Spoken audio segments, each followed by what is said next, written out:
Okay, today we gonna talk about hitting rock bottom.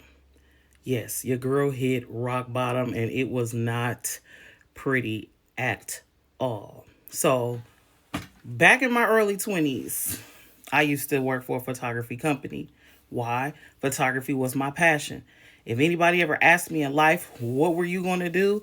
The answer was always, I was going to be a photographer. That's the only thing I saw myself doing back then. And some of my best moments were when I took pictures of disabled children. Like they have like feeding tubes and they couldn't sit up, legs were broke, they were in cast, and I loved capturing those moments for those parents because think about it. Photography is the only time where you can actually stop time. So I'm looking like when I stop this time for these parents, I want to capture a beautiful moment. And I worked with some employees that didn't want to deal with those children. They kind of always turned their face up and would run from it or like, oh, I'm finna take my break because they didn't want to deal with those parents. And I wasn't that person that ran. I signed up. Sign me up. Tell them they could make a private appointment with me because I want to capture those moments for all children, but those were the stories that had special places in my heart. And at this company, I worked day in, day out, hard on the grind because I said, I'm moving my way up in this company. I'm going to give them my all. I'm going to show them that I'm the best employee that they have for the company, right? Because I love doing what I did for a living.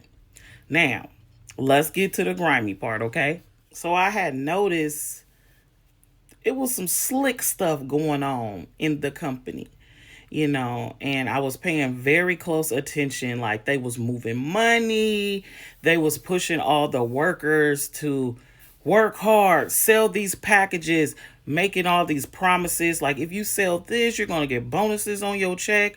You're gonna do this. You're gonna get this. So like the studio that I worked for, me and my crew, we were grinding hard, like hitting top numbers, top performances. We were selling all these the big packages, and we was killing it. We was popping, right?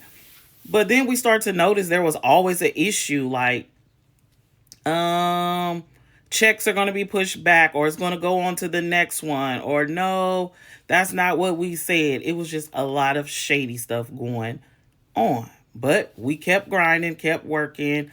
I'm the manager, so I'm making sure that my staff is fully trained and we doing our big one. My thing was some of the other managers, they wanted to keep their employees beneath them, I'll say.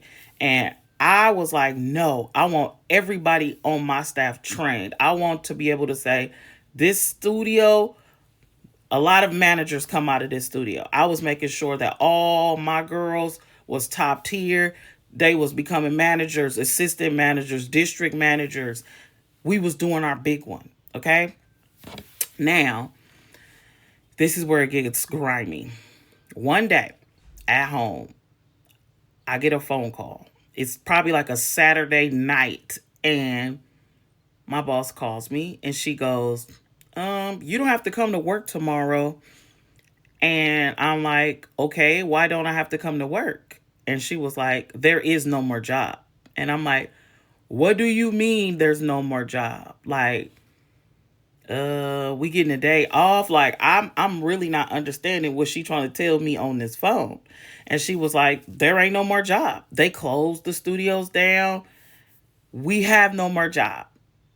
She's pretty much in tears on the phone. And now I'm like trying to process this, okay? So at the time, one of my cousins, we lived together and we worked there. And so I'm telling her, girl, we ain't got no more job. And she like, what you mean we ain't got no more job? I'm like, the job is gone. We fired.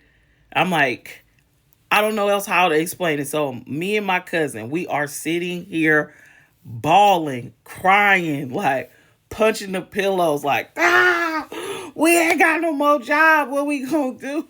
And when I say we crying like We just denial, like sad. We calling all our other friends, other crews, like, did you hear the news? Bitch, we ain't got no more job. Excuse my language. I'm trying to give it to you raw and uncut. We ain't got no more job. Like, we going crazy. Like, now, let's paint the picture. We are all very independent. We got apartment, we got rent to pay, we got car notes, we got just the lifestyle that we was living, getting your nails done, your hair done. Like, we had allegation, credit card bills, you know what I'm saying? Like, because we were making some decent money for some 20-year-olds. You know what I'm saying? So now we like, what are we going to do? What are we going to do? We are in a panic, okay? Full blown panic. We still calling like, no, y'all gonna have to explain this. Y'all gonna send us our checks. So they still lying. Let me tell y'all something. To this day, I'm 40 years old.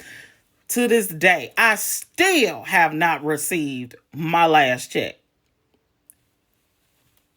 Still waiting. Company just shut down, closed. Still ain't never received my check. They had a big old lawsuit and all this other stuff. Still have not received my check.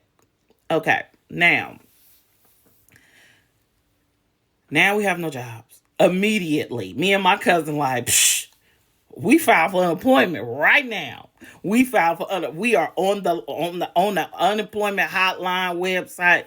Like, we finna get this unemployment because we got bills to pay on the first, and this was roughly around like let's say like the 26th or something like that. I don't know the exact date, but it was very close to rent is coming up and we ain't got no check coming. So I'm rock bottom. I'm rock bottom. I can't pay my bills now. Unemployment took a while to kick in. I don't know how I'm going to pay my bills. Credit card is late. I can't pay my rent. So I had to like give up my apartment and like move back in with my parents. Like, this was just rock bottom for me. Now, remember, I was this young, vibrant young thing, and I had my own money, my own car. I was independent. It was like, psh, you can't. What can you do for me? Because I could do it for myself.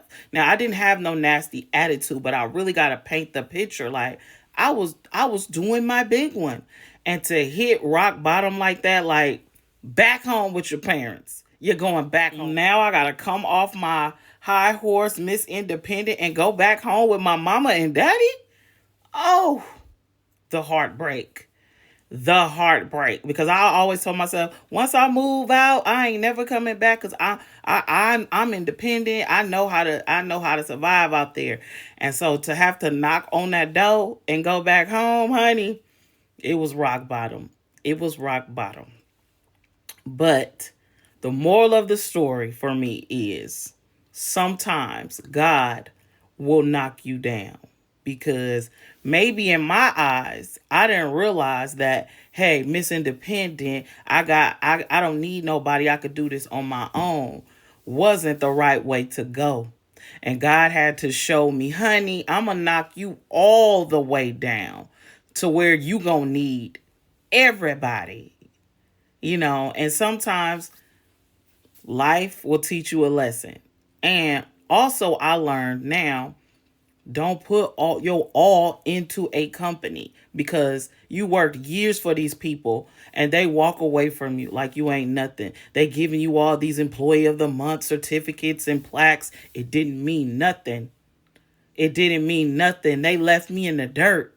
They left me in the dirt. So from that moment on, I said I would never put all my all like that, like I did into another company. So that's why I grind so hard now for myself. I'm not saying, don't go to work and not give your best performance, but I'm saying keep in mind that they can pull that away from you at any time. And you don't want to be like how I was at rock bottom and just hurt. Because I'm like, these people love me. They care. They would never do this. I'm one of their best employees. I didn't mean nothing. They got their money and they dipped. Like I said, I still haven't got my check. And I'm not over that either. But anyways, y'all, we're going to stop there. Hopefully, y'all learned something from my story. Don't put your all into people because they will turn on you. So make sure, you do a little something for yourself. And yeah, so until then, we'll have another girl chat later. Bye.